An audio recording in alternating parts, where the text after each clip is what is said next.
Forma aştı û azadiya civakî a kuş aliyê bajarvaniya Masînya Amedê hatiye amadekirin roja sêşemê bi beşdariya gelek siyasetvan, şaredar, rewşenbîr û rojnamevanan dest pê kir. Hev şaredara Amedê serebûcak axaftina xêrhatinê kir û anî ziman pêvajoya aştiyê di heman demê de wekî vekişandina qeyûman û vegera şaredarên hilbijartî dibînin.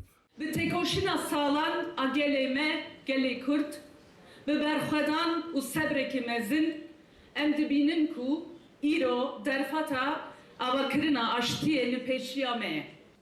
Hêja gotinê ku di forumê de peyama ku Amed navnîşana aştiya mayînde ye û bi rûmete hate dayîn. Hewceyê aşîtî û aramiyê ji nan û avê ferstirin ji me re. Forma meya aştî û azadiyê yê rêya me vekir, yê bi alîkariya meya kiyen Hevserokê Dem Partiyê Tuncer Bakirhan jî li wir amade bû û anî ziman ku Amed bajarekî asayînî ne tiştê ku bajarekî dike bajar, berxwedan e, wijdan e û barê wê ê dîrokî ye.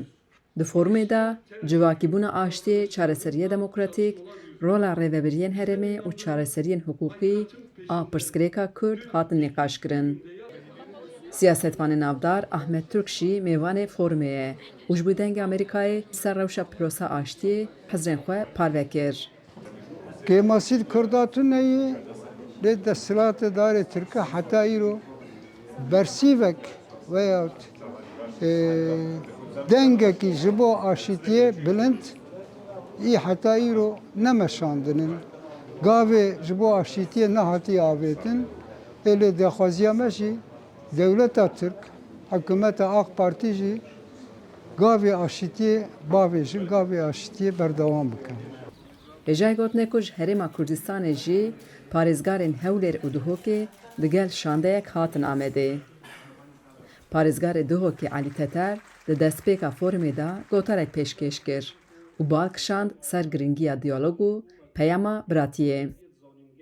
Gelo Herêma Kurdistanê çawa li pîrosa aştiyê al Tirkiyeyê dinêre. Birêzteter wiha bersiva vê pirsê dide. Karekê eger yê zehmet jî bî çinkî kêşe û birîneka kevne lê heman demdan daxwazitiyan ku sabr û tehemûl me hemiya hebîtin. Bi hûndê em bişê ser ve astenga da zal bibîn ve pêvajoya aştiyê ser bikevît û ser bigirît ve dîmayê jî ez li tekîdê li ser xiftina Cenab-ı Serok Barzanî kem ku diştê 100 سال دیالوگ و گفتگوه باشترش یک دم جمعه شرعی.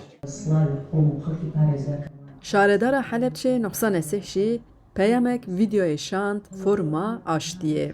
هەڵەبجە و ئامە تەنها دوو شارنی بەڵام دوو جەمسەری بڕبڕی پشتین ئەسنامەی نەتەوەی فەرهەنگی ئێمە. Parêzgarê Hewlêrê Umîd Xweşnav jî di derbarê forumê de hezrên xwe ji bo dengê Amerîkayê wiha anî ziman.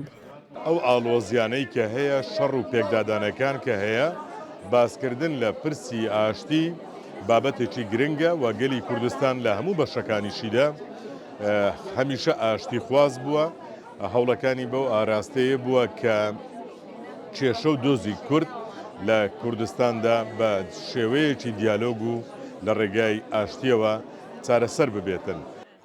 Forma aştî û civakî bi beşdariya bi dehan mêvan û çalakiyan ên cûr bi cûr wê heta 16 mehê dewam bike. Xeci Can Farxîn, Dengê Amerîka, Amed.